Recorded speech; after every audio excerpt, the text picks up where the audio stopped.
All right, y'all. So in the interest of time, we are going to get started.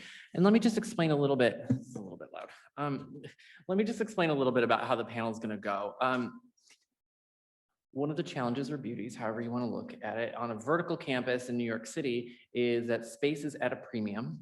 And so this is one of our nicer, bigger spaces, but of course we don't have the space to accommodate a whole giant panel of about 12 people who you will actually hear from. So what we're going to do is for the first 30 minutes, we're going to rotate through it and hear from this group of panelists, and then we're going to pause and I'm going to bring on another group and do basically the same thing. So you're going to get to hear from everybody that we invited for you all to interact with. It's just going to be in two different parts too. So how we're going to do this is I'm going to go through the panel. They can introduce themselves, maybe take a couple minutes, talk a little bit about I'm going to stand a little bit. Is this a little bit echoey? No, okay. They'll talk a little bit about their departments. And then we'll open it up for questions. We're going to have questions from both you all here in the audience, and then also Alden, you'll shout out some questions. So maybe we'll try and alternate all of those too. So, okay, cool. So I'm just going to start right here to my left. I'm Melissa Murata. I am an administrator over in the Department of Transportation, which is better known as Brandon. We are housed at Rose Hill, but provide the inter-campus transportation between both the Rose Hill and Lincoln Center campus. We provide transportation available to students for a very big majority of their day. Most days we are open from 6 in the morning until the last van will leave Rose Hill at 11 p.m., leave Lincoln Center at midnight. Thursday, Friday, Saturday, the last van that leaves Lincoln Center is 4 a.m., 3 a.m. from Rose Hill. So we do a pretty late transportation for the weekends. We also do offer airport transportation from our Rose Hill campus to all of the local airports for any of the holiday or extended week breaks. So Columbus Day, Thanksgiving, winter break, spring break, Easter, pretty much all of the breaks that Fordham has in their academic schedule. The service is open to Lincoln Center students as well. They just have to come to the Rose Hill campus to depart, just because of traffic reasons. And we are an entirely student-run department. So we are 4 administrators and 100+ student workers. We have all part-time student workers. You don't necessarily have to have work study. You can have work study, but it is an option for those students looking for a part-time job on campus that does not necessarily have work study in their financial aid package. Hello, everybody. Welcome. It's so very nice to see you. We've been waiting to have people back at campus, and I think I speak for my colleagues when we say it is really good to see you, and we're going to see your sons and daughters and your loved ones real soon. My name is Bob Deneen. I'm the Director of Public Safety here at Fordham's Lincoln Center campus. Public safety is responsible for all safety, security, fire safety, and emergency management issues at all Fordham campuses. Here at Lincoln Center, our Rose Hill campus up in the Bronx, and our Westchester campus up in West Harrison, New York. I've been with Fordham Public Safety for 15 years. Prior to my arrival in 2006, I spent 22 years with the New York City Police Department, where I retired as a captain back in 2006. I bring all my experiences, prior, and certainly my experiences over the last 15 years to serve our students, our faculty, and our staff. We here around the clock, 24/7, 365 days a year. And, whether it's anytime, day or night, we're here for our students. And there's really a special level of care on our part to make sure that our campuses remain very safe and secure while they pursue their education. Once the panel concludes, if you didn't get a chance to answer a question, by all means, I will stick around and answer any additional question that you may have. Once again, welcome. Thank you. And then just a quick friendly reminder, if you can speak deep into the mic, because that's how everybody online is going to be able to hear y'all. Hi, everyone. I'd like to echo that. It's great to see everyone here. Welcome to Fordham. My name is Mary Ann O'Shea. I'm the Assistant Director of Health Services, both at Rose Hill campus and here at Lincoln Center. We see students at both campuses. We are open 7 days a week at Rose Hill and 6 days here at Lincoln Center. I will talk primarily of Lincoln Center. We are staffed with all certified nurse practitioners. We also have a St. Barnabas emergency room doctor that comes to each site 1 day a week. We provide primary care visits, urgent care visits, any type of visit. If your student wants to come in and just talk, counseling, nutritional, we're there to help them. We provide immunizations. We have allergy immunotherapy, travel clinic. We provide a whole host of services, and your student may walk in. You don't need insurance to walk in to our offices. Okay, it's interchangeable if they want to use either or campus. We are available. Please know that we are here for your students and we look after them. We really treat them like they're our family. If you have any questions, any concerns, please feel free to reach out to us at either location. We are available and we will get back to you. Our hours at Lincoln Center, Monday and Tuesday are 10 to 6, Wednesday, Thursday, and Friday, 9 to 5. On the weekend, Saturday, we're open 10 to 3. But again, we are available at Rose Hill to see your student. And welcome again, and please feel free to talk to me if you have any further questions.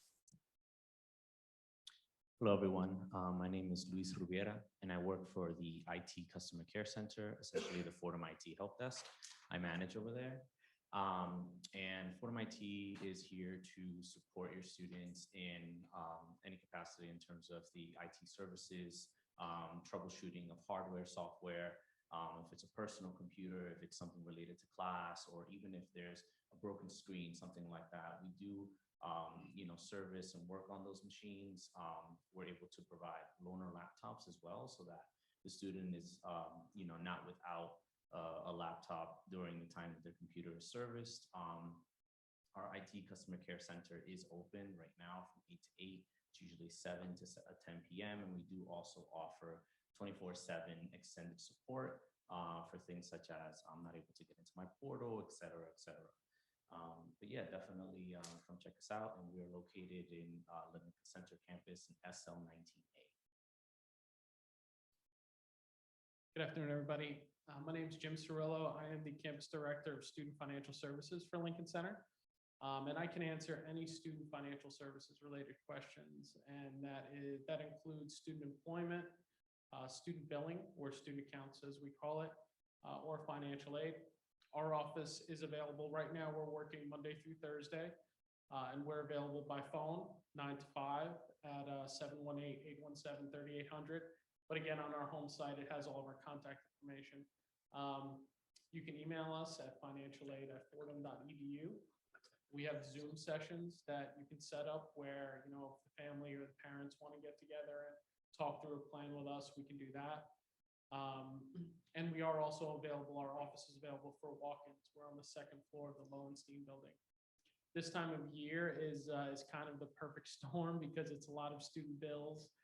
It's a lot of families explaining to us that their finances have changed a bit in the past year, which we completely understand. So it's very high volume right now. So it may take you a few minutes to get through or a few days for us to respond to an email, but we will get to it. We definitely encourage everyone to take advantage of our online resources. If you log into the portal, there's a financial aid channel on it, and that will give you details on awards. It'll give you details on any documentation that we're requesting, as well as direct links to where you can access those forms. And students can also access their bills online. But feel free to reach out and to ask me any questions. As Bob mentioned, I'll be here a little bit after the session if you have anything more personalized questions that I can help. All right. Thanks, everyone. I want to pop to online folks and make sure that we're getting some questions from the online folks first. One virtual question is, does the health clinic accept private insurance? Does the health clinic accept private insurance? As I said before, any student may walk into our office without any insurance. And yes, without your insurance, we will take, if we need to do any type of blood work or further testing, we will definitely send it to your insurance company. We use LabCorp and Quest. Hope that answered your question. Okay, cool. Anybody, any questions? Let's go to the audience here. Yes. How soon are changes reflected in the financial? Like my daughter had more than 16 credits. So I have to tuition over. She put that off, but it's still showing the tuition. It normally does for any type of waiver. It's usually 7 to 10 business days, and then you'll see it reflect on the account. If in the interim you wind up getting a late charge or something like that, you can just reach out and we would waive it for you. Good. Great, thank you. So what I'm going to also try and do is for any questions we have here, I want to repeat them just to make sure everybody hears them. So the question was, how quickly do changes in the billing cycle take place if you're working with them? Great, thank you. That's a good question. Other questions? I think we've got one down here. Yes, we have another question that's actually left over from the last presentation, if that's all right. Sure. We have a question about, are there any resources in place for students who have histories of mental illness coming into Fordham? I know that our representative is not here anymore, but is there any way we could talk about that? So I'm going to reflect to Dean Campbell, and then, or Dr. Prasad. Can we actually ask you a question? This is a perfect question, too. Perfect. Oh, thank you, Ally. So we have a question actually left over from the last presentation. That was, are there any resources in place for students coming in who have a history of mental illness? So for mental illness support? Sure. All right, so there's, I'll just use that mic. I have like 3 mics. Okay.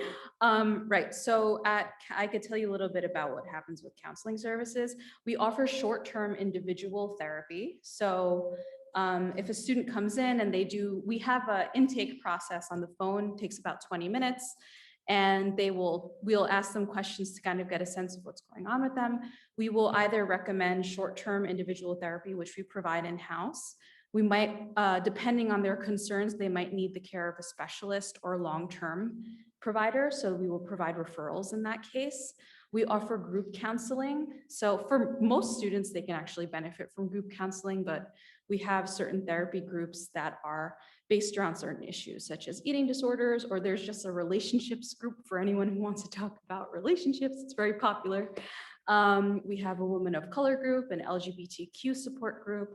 And then in addition to those things, we do a pretty wide outreach. So we provide workshops and presentations to students on issues that either they come to us and say they'd want support about, like managing stress around finals, or we also have a pretty wide staff of fellows, trainees, and residents who all come in with their own specialized expertise.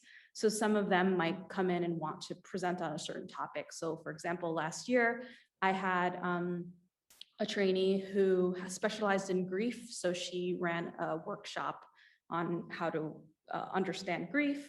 We also have certain staff, like we have a Black women support group as well. So depending on people's specializations, we offer workshops to meet students where they're at. And also we offer services that they can come to, counseling services for. Thanks so much. Yes. All right, other questions here in the audience? Yes, in the back. If a student has no health insurance, how does they have to be out of pocket? Sure. So the question is, if students don't have health insurance, how would one pay for services? First of all, hi, I am going to recommend you to reach out. You could look at our webpage to the under insurance, because you are required to have some Fordham insurance, some type of insurance when you're coming into the office. However, when you come to health services, we still require that you have like an insurance in your record. We will see you, but if you need a test such as a rapid strep test, flu, mono, urine, you name it, we have that available. We have our own lab, our little lab, that we can do the testing right there, and it's for a minimal charge, and then we'll give you a receipt, and then you can submit that to your own insurance company. Does that answer your question? I think so. My daughter is from Massachusetts. You guys do not pay health insurance from Massachusetts. You guys are from here, right? Am I correct? I would say reach out, look at our insurance website under health services, Okay. and then you could email them any questions that you have. All right, and if you could always call us, all right, and I could talk more to you about that. Okay, take it. Other questions? Yes. Where do we sign up for the alert, like, will cell phone pay the emergency or Question is, how do you sign up to receive the emergency alerts that come through the university? We do have an emergency notification system, what we call Fordham, partnered with Everbridge. Everbridge company. This emergency notification system allows us to send thousands of voicemails, emails, and text messages to our students, faculty, and staff in the case of a serious emergency. It's important that we have our students' emergency contact information. And of course, upon their arrival, we will have that because they will be required to fill it out. And we remind them if it ever changes, that they should update that emergency contact information. The email blasts that we send out go to only Fordham email addresses, okay? With the emergency notification system, again, that system goes to our university community, our students, faculty, and staff. You know, if your son or daughter was to put you down as an emergency contact, then, you know, you would be notified. But, you know, that's the way the system is set up right now. But we do have redundant channels of communication to get these emergency messages out to the entire university community, as I said, for serious emergencies. And the other way that you'll get information from the university is we always update the university's website. So if there's ever an emergency, that's the first place to go in terms of getting information. With the emergency notification, it will send out emails if you're an emergency contact. They have to update it in the system, though, through the portal in order for that information to come forward. Because I'll never forget, my mother's like, what are these messages? What's going on in Fordham? Because I had her down and she was getting the messages, but they have to upload it into the portal and then it'll pick up that information.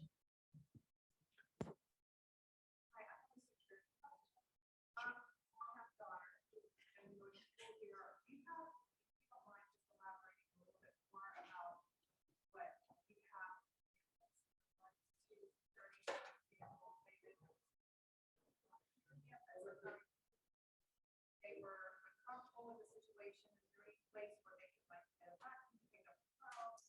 Are there any, you know, people that walk from one area to another, anything like that? Sure. As I mentioned, we're a 24/7, 365-day-a-year operation. We're here around the clock.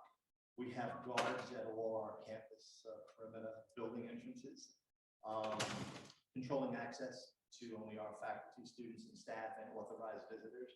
Right now, our students, due to COVID, are not allowed to have visitors and guests.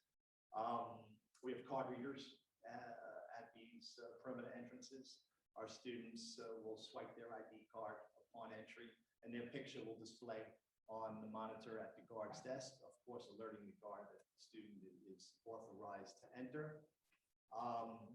I have public safety duty supervisors working around the clock who strictly supervise the guards that are here at campus. These supervisors are very experienced. They're former ranking law enforcement professionals like myself. There are 2 on duty at all times during the academic year. They are a valuable resource to our students, a very, very talented group. There's nothing really they haven't seen in their careers. And at the start of the academic year, I conduct safety orientation talks with student affairs and my colleagues in residential life, where we speak to the students and explain our policies and procedures and really educate them on how to stay safe on campus and off campus. We have a Fordham safety application that our students can download for free from iTunes or Google Play. It allows the student to send an emergency text message to public safety. If they are on campus, we will respond immediately to them. If they're far away from campus, we will call them and see what's going on and call 911 as appropriate. We have phones in all of our classrooms here at campus that reach public safety. We have a blue light emergency phone on our outdoor plaza. I don't know if you got a chance to see the outdoor plaza. I think you did. You had lunch out there today. We have a new McMahon Lawn rec field that just opened up. It's a beautiful space. We have a blue light emergency phone out there. All the student has to do is touch the button and be able to speak to security. So really, the key is speaking to them upon their arrival and going over, all the safety tips, all really good information and our policies and procedures that we've designed to keep them safe. We really drill down and do a really good job with that. And we're here around the clock. Dr. Campbell, always reminds me to mention that during that talk, we tell the students, okay, everybody take out your phone. And they're a little startled, and we have them put our public safety supervisor number, our public safety number into their phones, into their emergency contact list, okay? And tell them that they can call us anytime, day and night, that we're here for them, And so, yeah, does that explain? Does that hit on your question? Okay, very good. And for those at home, I just want to clarify, thank you, Mr. Dean. The question was just if someone feels unsafe on campus, how do they access? And what are the sort of the safety policies, procedures, infrastructure in place that students can use? So I'm going to go to Alden. Hello, yes, thank you. Really quick, as a student 3 years ago at my orientation, I was one of the ones instructed to pull out my phone and put the public safety number in. It is still in there it is still in there to this day. And I'm going to come up to you, Dan, because this microphone's feedback.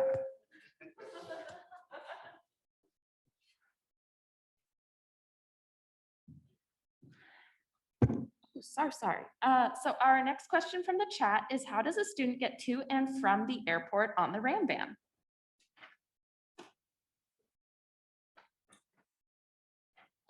So they can sign up online. Our direct website is fordham.edu/RamVan.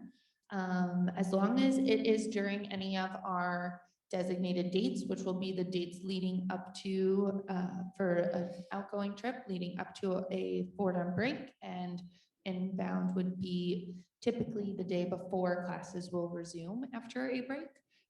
They can purchase a ticket right online. They'll come to the Rose Hill campus. When they're purchasing it, they'll just indicate that they're a Lincoln Center student. We'll send them a free ticket to take the Ram van from Lincoln Center to Rose Hill. They'll hop on board. You'll input all of your flight information when you're purchasing it. So we will set a designated time to make sure we get you to the airport with plenty of time. We typically advise that you arrive between 2 and 3 hours if it's an international flight ahead. So we will get you there on time. And you can bring your luggage. There's really not any restriction, and you'll be off to the airport. Wonderful, thank you so much. Our next question from the chat, and I hope I'm understanding this correctly, is can you opt out of the Fordham health insurance if you have other insurance coverage?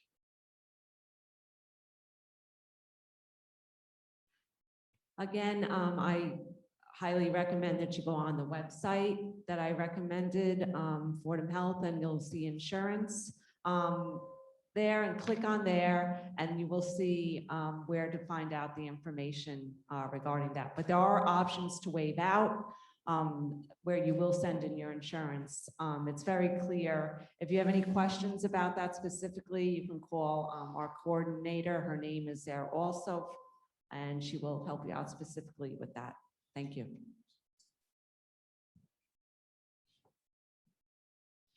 Just to add something to that, I know that, so the default, since all of our students are required to have health insurance, is that on your first Fordham bill, obviously, I can see heads nodding, you are charged for that health insurance.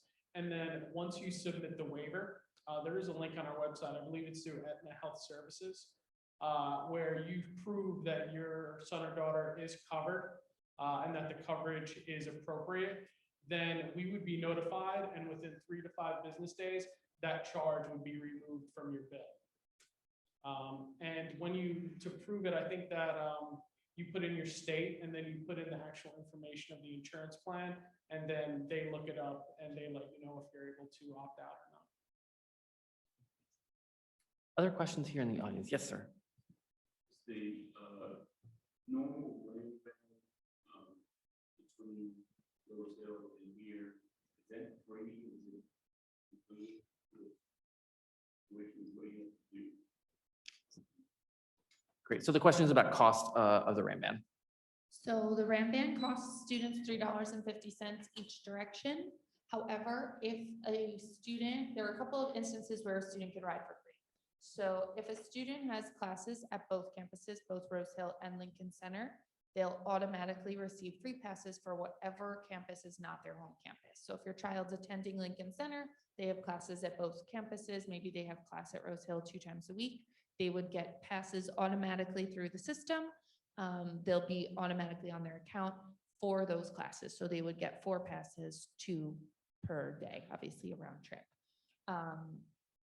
If they are doing a sport or club that is only available at the Rose Hill campus, they would also be eligible for free passes. They just have to submit a form, and then their club advisor or their athletic coach would just verify that they are on that team and need to attend, and that there is no option at Lincoln Center for that sport or club, which is obviously less popular.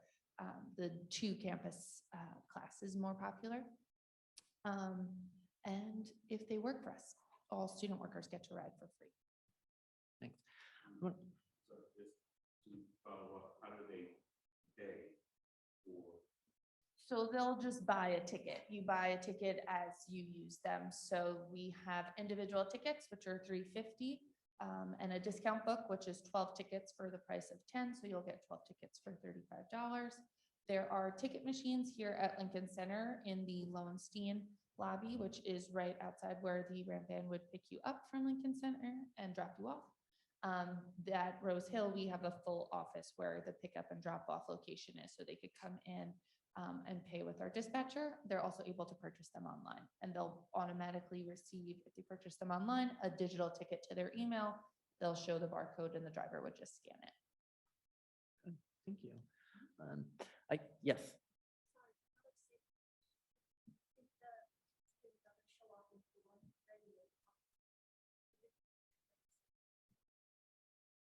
So the question is, and I think for Mr. Deneen or Dr. Campbell, if a student comes home late, like after, late, say after midnight or something, is there procedures in place to identify them?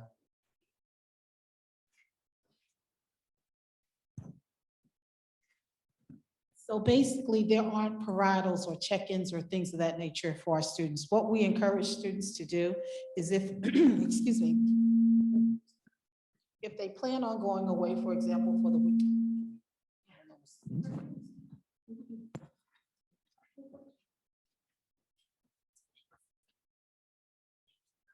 So if they're planning on going away, say, for example, for the weekend, we encourage them to let their roommates know, let their roommate know, let someone know, because inevitably, sometimes they may have a broken phone. You're trying to reach them, you don't know what's going on. Oftentimes, you'll call us and we know where they are. We know the fact that they're Verizon trying to get the phone replaced because it got broken, stepped on, whatever the case may be. but we don't have parameters and check-ins. So if your student is out after 12, they come in at 4, they really are free to go and come as they choose to do so. Does that answer your question, or was there something? Good. So they're pretty much, Say that again. so they're pretty much. Yes, they are. There's a question in the back. Yeah, my question is, specifically academic and financial, academic advisors in terms of managing students' academic schedule going into freshman year, for example, survey scores are still pending, which will determine which classes they may determine. Is there a specific person that's going to help manage that with the student, and who is that? So for the Gabelli School of Business, it's Father Vin DeCola. And for Fordham College Lincoln Center, it'd be Dean Connor O'Kane too, and have them, have your student reach out to their specific academic dean. Right now, there's some summer academic advisors, and then at the fall orientation program, all the students will be meeting specifically with their academic advisors, for the fall. But for things leading up to it, including, specifically for classes and whatnot, encourage them to, if they're FCLC, reach out to Dean O'Kane too, who can either work with them specifically talking about those classes or put them in touch with that summer academic advisor. The second part of my question is also in relation to financial. Certain scholarships are still pending as well. Is there a specific person in the financial bursar's office that the students connect with directly, or is it just a general send an email and somebody will adjust the account accordingly? Sure. So the question was, if there are scholarships or aid that are still pending that haven't been applied to the account, I guess what next steps you would take. So it depends on the type of the scholarship. If it's from Fordham, like a Fordham scholarship, Dean scholarship, something like that, normally the reasons why it may not show as a credit on the account is if maybe there's not a FAFSA on file for the student, or if we have missing documentation. So I would say check the portal first to see if there's some missing documentation. If there's not, you should reach out to us. You can email us at financialaid@fordham.edu, or call us, set up a Zoom session, and any one of our counselors should be able to help you with that. Another question that we get pretty frequently is a lot of incoming students, they have scholarships from, maybe community groups or employer groups. Those you will not see initially as a credit on your account until we have some kind of documentation on file from them saying that, this student is getting this award, and we have some way, some means for them to send the money to Fordham. Once that's the case, then you should see it up as a credit on your account. But again, if you don't see that, you can reach out to us, and any of our counselors should be able to troubleshoot and tell you what the next steps are. All right, I need to be conscious of time, knowing that we're getting at the end of the day and we've got a second panel waiting to come in. So I want to thank our panelists here. Thank you so much. If you do have further questions for these folks too, please feel free to reach out. There's the phone numbers. We can also provide you with emails as well. And certainly you can reach out to orientation. We can direct you accordingly. But thanks everyone. Just give us a hot second and we're going to bring in the next group of people.